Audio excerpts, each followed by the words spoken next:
The crack of a distant rifle echoed through the foothills as the last rays of sunlight painted the Montana Territory sky in fiery hues. Violet Zimmerman clutched her shawl tighter around her shoulders, watching her children play in the yard of their modest homestead. 3 years a widow, and still the sound of gunfire made her blood run cold, reminding her of that terrible day when bandits had taken everything, almost everything. Ma. Look what I found. 8-year-old Thomas held up a peculiar rock, his cherubic face smudged with dirt. Beside him, 6-year-old Sarah twirled in circles, her braids flying out like miniature lassos. That's wonderful, Thomas, Violet called, forcing a smile despite the weariness that had settled deep in her bones. The small farm demanded everything she had, and some days, she feared it would take more than she could give. As darkness fell across the land like a heavy blanket, Violet herded her children inside. Time for supper, then bed. But Ma, Sarah protested, her lower lip jutting out in disappointment. What about our story? Violet sighed, rubbing her temples where a headache had begun to throb. Not tonight, darling. The chickens need feeding before dawn, and I've still got mending to do. You never tell stories anymore, Thomas mumbled, his shoulders slumping as he trudged toward the wash basin. Guilt gnawed at Violet's heart, but exhaustion won out. Since Frank had died, leaving her alone with 2 small children and a farm teetering on the edge of failure, bedtime stories had become a luxury she could seldom afford. The following morning dawned with an unexpected visitor. Violet was collecting eggs in the chicken coop when the sound of hoofbeats drew her attention. Shielding her eyes against the morning sun, she watched a lone rider approach. His silhouette was unmistakably that of a cowboy, tall in the saddle, wide-brimmed hat, and the easy confidence of a man who'd spent his life on horseback. As he drew nearer, Violet noticed the badge pinned to his worn leather vest. The new sheriff. "Morning, madam," he called, dismounting with a fluid grace that belied his tall frame. "Sheriff Jack Quinn at your service." Violet straightened her apron, suddenly conscious of her disheveled appearance. "Violet Zimmerman. What brings you to our corner of nowhere, Sheriff?" Jack Quinn removed his hat, revealing sun-streaked brown hair and eyes the color of aged whiskey. Lines crinkled at their corners when he smiled. "Making my rounds, getting to know the folks under my protection." His gaze swept over the modest farmhouse, the struggling fields, the fences in need of repair. "Your husband around?" "Widowed," Violet replied, the word still bitter on her tongue, even after 3 years. "Just me and my children now." Something flickered in Jack's eyes, understanding, perhaps, or a shared pain. "Sorry to hear that, Mrs. Zimmerman." "It's just Violet," she said, then immediately wondered why she'd offered such familiarity to a stranger. Their conversation was interrupted by Thomas and Sarah, who came barreling around the corner of the house, curious about their visitor. They skidded to a stop at the sight of the tall stranger with the shiny badge. "Are you a real sheriff?" Thomas asked, eyes wide with wonder. Jack crouched down to the boy's level, his smile genuine. "Sure am, son. Sheriff Jack Quinn at your service. Have you shot any outlaws?" Thomas asked, pantomiming a 6-shooter with his thumb and forefinger. "Thomas," Violet scolded, mortified. But Jack just laughed, the sound rich and warm. "A good sheriff tries not to shoot anybody if he can help it. Better to talk folks into doing the right thing." Sarah, who had been hanging back shyly, finally stepped forward. "Can you catch bad dreams too? Ma says nothing bad can get us when she tells bedtime stories, but she's too busy now." An awkward silence fell. Violet felt heat rise to her cheeks. "The children miss their evening routine," she explained hastily. "But running this place alone doesn't leave much time for luxuries." Jack studied her face for a moment, then turned back to the children. "Your ma works mighty hard for you. That's what good parents do." As he prepared to leave, Jack paused. "I'm making rounds to all the outlying farms. been reports of cattle rustlers moving into the territory. He hesitated, then added, I could stop by tomorrow, check your fences, maybe help with any repairs you need. Violet's pride warred with practicality.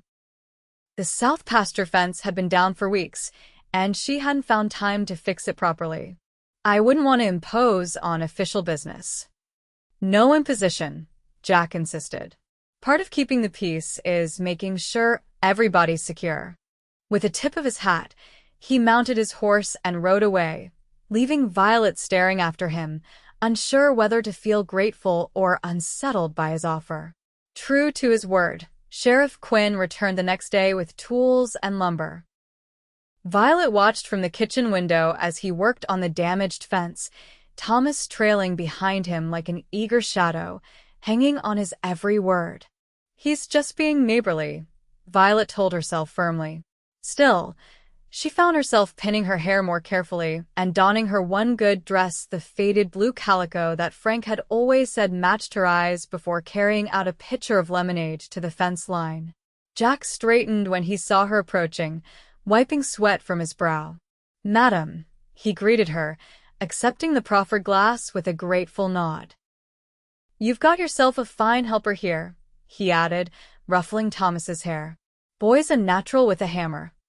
Thomas, go check on your sister, Violet instructed, watching her son reluctantly trudge toward the house. When he was out of earshot, she turned to Jack. You didn't have to do all this. Wanted to, Jack replied simply. He leaned against a fence post, studying her with those perceptive eyes. How long have you been managing alone? 3 years come August, Violet answered. Frank, my husband, was killed by bandits raiding our farm. They took our horses, our money, nearly everything of value. She didn't mention how they'd almost taken more, how she'd hidden with the children in the root cellar, Sarah's mouth covered to muffle her terrified sobs until the men had finally left. Jack's expression darkened. I'm sorry. No one should have to face that kind of violence. The children were so young, Violet continued, surprised at herself for confiding in this man she barely knew. Thomas was only 5, Sarah just 3. Some days they barely remember their father, and I don't know whether to be grateful or heartbroken about that. Both, I expect, Jack said quietly. Memory's a curious thing. Sometimes a blessing, sometimes not. The way he said it made Violet wonder about his own memories, what ghosts haunted the sheriff's dreams. But before she could ask, Sarah came running toward them, clutching a tattered book to her chest. Sheriff Quinn, can you read stories like Pa used to? She thrust the book toward him, a collection of folk tales that had been Frank's favorite to read aloud. Sarah, Violet began, embarrassed, but Jack was already taking the book with gentle hands. I'm not much of a storyteller, he admitted, but I sure do enjoy a good tale. He glanced at Violet, a question in his eyes. Perhaps, Violet found herself saying, you might join us for supper? And afterward. She looked at her daughter's hopeful face. Perhaps there might be time for a story. That evening, seated at Violet's worn kitchen table, Jack Quinn told tales of his years as a Texas Ranger before coming north to Montana. He spoke of wild horses and cattle drives, of desert nights under star-scattered skies, carefully omitting the more violent aspects of his work for the children's sake. Thomas and Sarah listened, entranced, and even Violet found herself leaning forward, drawn in by his deep voice and the vivid pictures his words painted. When the children finally went to bed, sated with stories, Violet poured coffee for herself and Jack. You have a gift, she told him. They haven't been that captivated since, she broke off, unable to complete the thought. Since their father, Jack finished gently. I didn't mean to step on sacred ground. No, Violet said quickly. It's good for them to hear stories again. I've been so focused on keeping this place running, on making sure they're fed and clothed, that I've neglected other needs. You're doing the best you can, Jack assured her. Nobody could ask more than that. As he rose to leave, he hesitated at the door. I need to ride to Cedar Creek tomorrow on business. Been meaning to ask if you need anything from town. Violet thought of her dwindling supplies, the flour nearly gone, the children's shoes wearing thin. Pride made her want to refuse, but practicality won out. If it's no trouble, there are a few things. And so began a pattern. Sheriff Quinn would stop by every few days, ostensibly to check on their security, but always finding time to help with chores, fixing the leaky roof, mending the plow, teaching Thomas how to set rabbit snares. And in the evenings, when invited to stay for supper, he would fill the hungry silence with stories that made the children's eyes shine with wonder. They miss her bedtime story, Jack observed one evening as he and Violet sat on the porch after the children had gone to bed. The night was velvety around them, crickets chirping a summer symphony in the tall grass. Thomas told me how you used to make up the most magical tales. Violet felt a pang of guilt. Before Frank died, I never missed a night. The stories were our special time together. She looked out at the darkened fields, remembering. Now, by the time evening comes, I'm so exhausted I can barely think straight, let alone create whole worlds for them. Jack was quiet for a moment. You know, I could help more around here. Not just the occasional fence or leaky roof. I can't pay you, Violet said immediately. Not offering for pay, Jack replied. Offering as. He paused, searching for the right word. As a friend. Friend. The word hung between them, somehow both insufficient and too charged with possibility. Why? Violet asked finally. Why help a struggling widow and her children? You must have more pressing sheriff's business. Jack looked down at his hands, strong and calloused from years of hard work. Maybe I'm being selfish, he said quietly. Maybe I enjoy the company of a woman who faces life's hardships with grace. Maybe I like seeing those children smile. His eyes met hers, open and honest.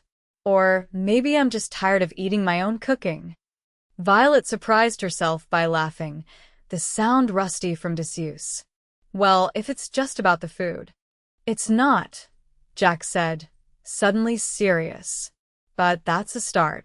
Summer flowed into autumn, and Jack became a regular fixture at the Zimmerman farm.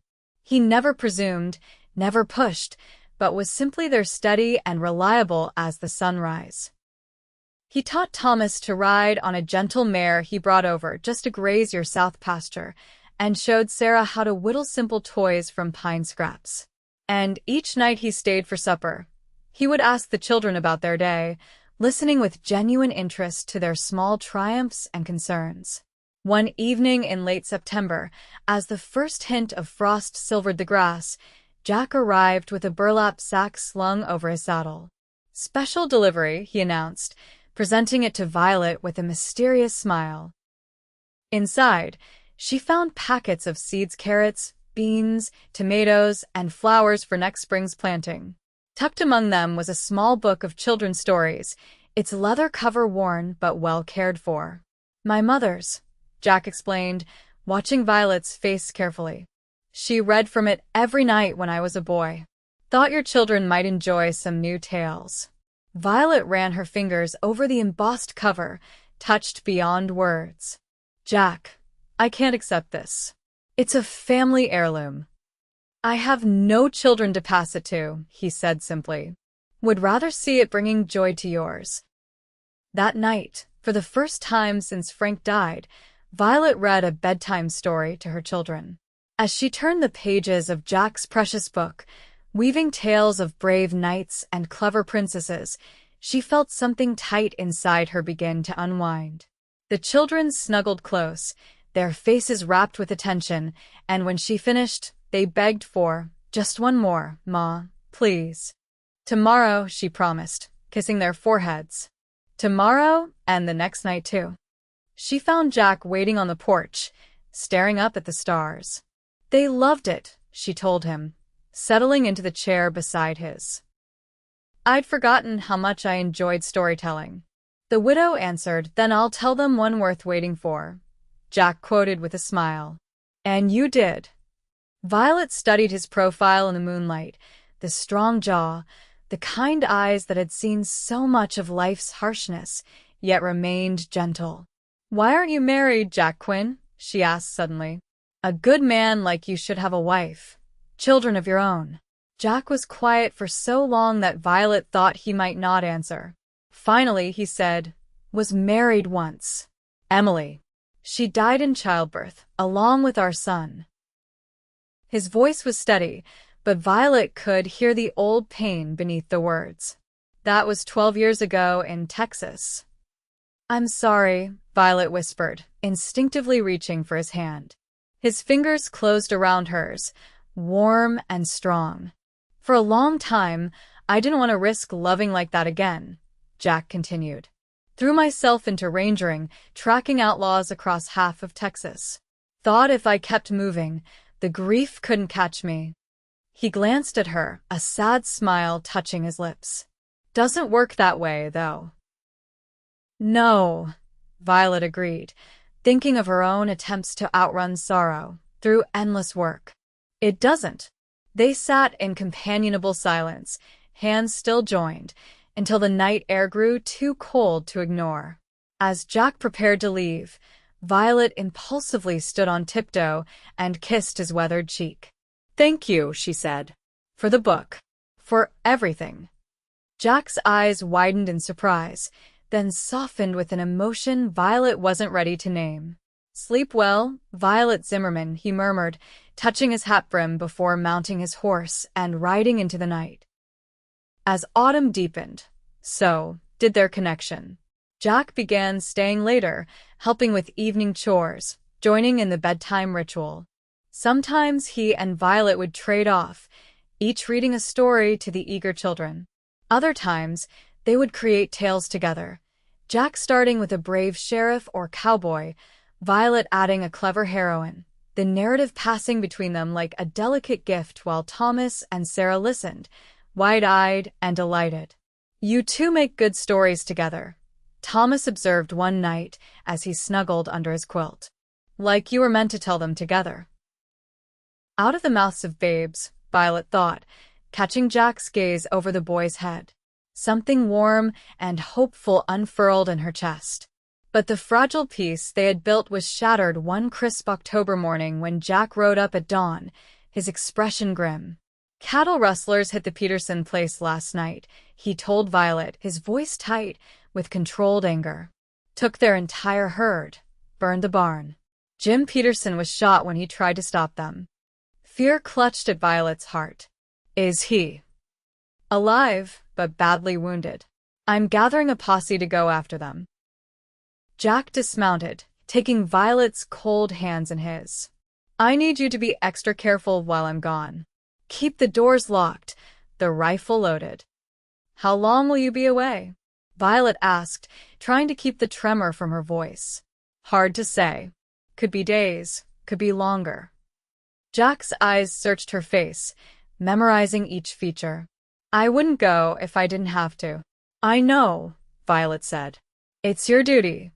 Jack nodded, then reached into his saddlebag and pulled out a small parcel wrapped in brown paper. "Was saving this for Christmas, but..." He placed it in her hands. "Open it after I've gone." Before Violet could respond, he leaned down and kissed her, not the gentle, respectful kiss she might have expected, but one filled with longing and promise and fear of what might be lost. For a heartbeat, Violet was too surprised to respond. Then her arms were around his neck, returning his kiss with all the feeling she'd kept carefully banked for so long. "Come back to us," she whispered against his lips. "Come back to me." Jack pressed his forehead to hers. "Count on it." After he had ridden away, Violet opened his gift with trembling fingers. Inside the brown paper was a small wooden box, hand-carved with intricate wildflowers. And inside the box, nestled on a bed of cotton, lay a simple silver ring set with a small blue stone the color of her eyes. The days after Jack's departure stretched endlessly. Violet kept the children close to the house, jumping at every unexpected sound, sleeping with Frank's old rifle propped beside her bed. Each night, she read from Jack's mother's storybook, adding her own embellishments to distract Thomas and Sarah from their worry over their beloved sheriff's absence. "When is Sheriff Quinn coming back?" Sarah asked repeatedly, her lower lip trembling. "Soon, darling," Violet would answer, praying it was true. "He's helping other families, just like he helps us." A week passed, then another. Autumn storms swept across the prairie, rattling the windows and leaking through the roof that Jack had not quite finished repairing. Violet climbed up herself, hammering shingles into place while rain soaked her to the skin and fear gnawed at her insides. What if he never comes back? The thought haunted her nights. What if, just when she had found the courage to love again, to envision a future beyond mere survival, it was all snatched away? The morning of the 17th day dawned clear and cold. Violet was in the barn, milking the cow, when Thomas came running, his face alight with excitement. "Ma." "Riders coming. Lots of them."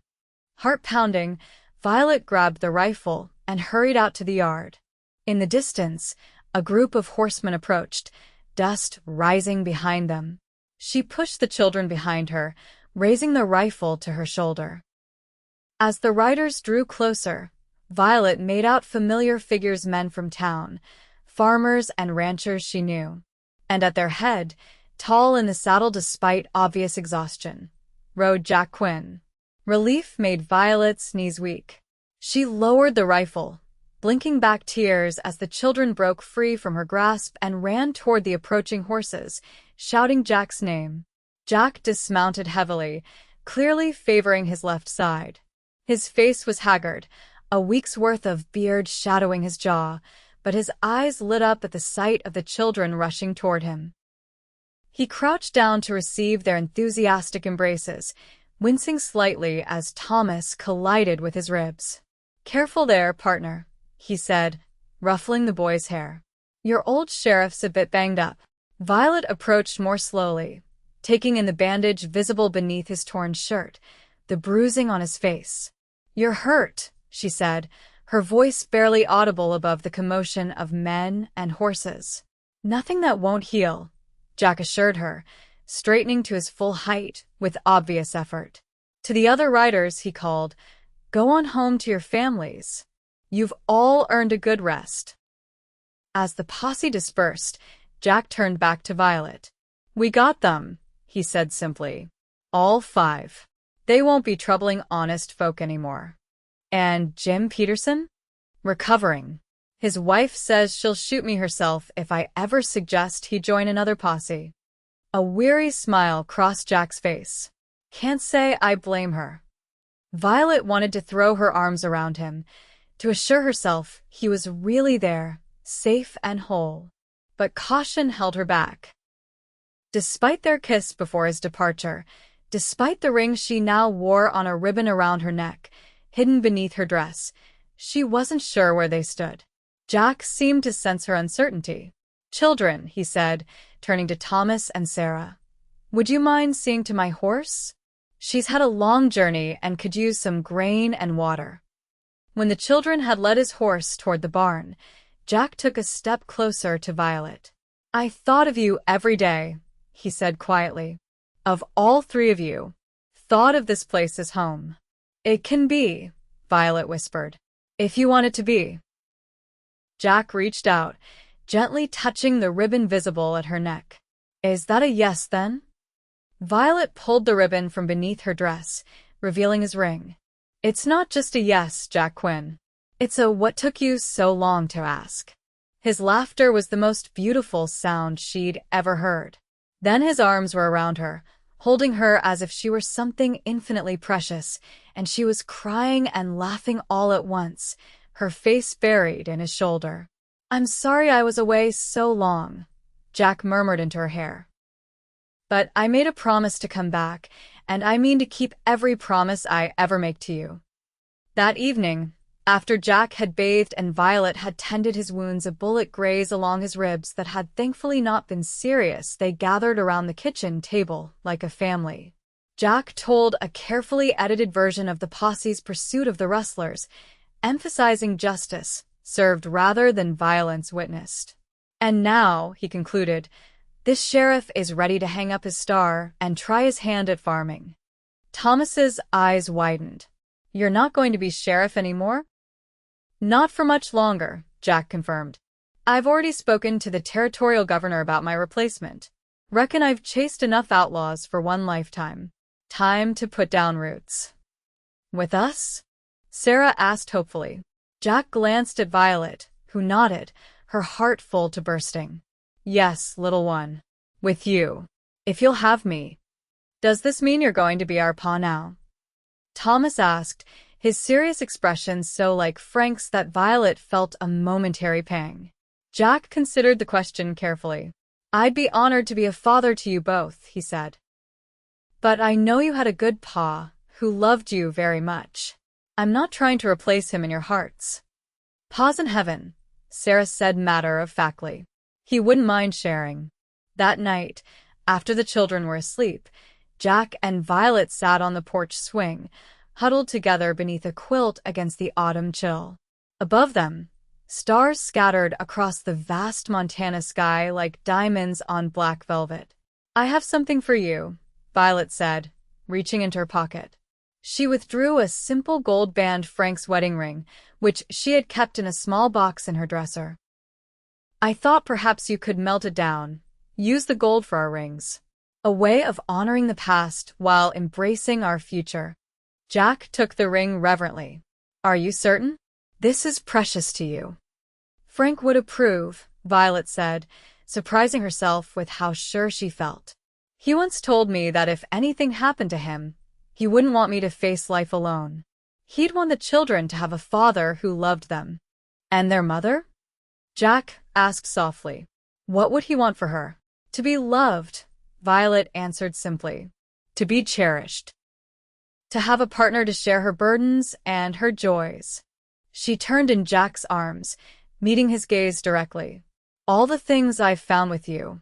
Jack slipped the ring onto his little finger. It was too small to fit properly, and held it up so it caught the moonlight. I'll take it to the silversmith in Cedar Creek tomorrow. Have him fashion something worthy of our promise to each other. When will we marry? Violet asked. Soon as you're ready, Jack replied. Before the first snow, if you'd like. Or we can wait until spring, when the wildflowers bloom. Violet considered. Winter will be hard enough without you under the same roof to help. Before snow falls.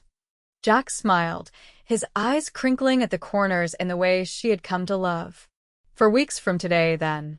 Just time enough to make proper arrangements, for me to finish up my sheriff's duties, for word to reach what family I have left in Texas. They sealed the decision with a kiss, tender and full of promise. As they broke apart, Jack said, the children will want a special bedtime story tonight. To celebrate. I think, Violet said, smiling up at him. I'll tell them one worth waiting for.